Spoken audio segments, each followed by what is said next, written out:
నేను ఎప్పుడు బాధపడేది ఏమిటంటే పురోహితులు పల్లెల నుంచి వెళ్ళిపోయిన తరువాతనే పాస్టర్లందరూ దూరారు పల్లెటూర్లలో. నిజం.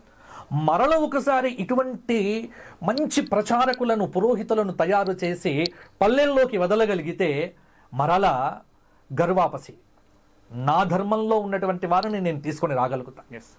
ఎందుకంటే ప్రజలు ఎప్పుడు కూడా ప్రజలు మంచివారు.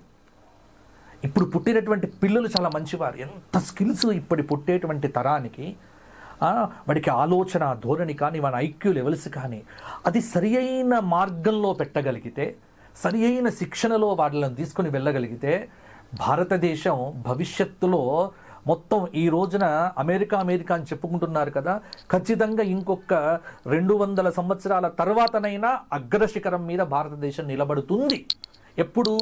ఇప్పుడు మనమందరం గట్టి ప్రయత్నం చేసి నిలపగలిగితే, లేకపోతే పోవచ్చు. కాబట్టి ఇది నీ బాధ్యత కాదు, ఇది మనందరి బాధ్యత. సమాజం మనకెంతో చేసింది, మనం చాలా ఆనందంగా ఉన్నాం, మనం సమాజానికి ఎంతో కొంత ఇచ్చిపోవాలి.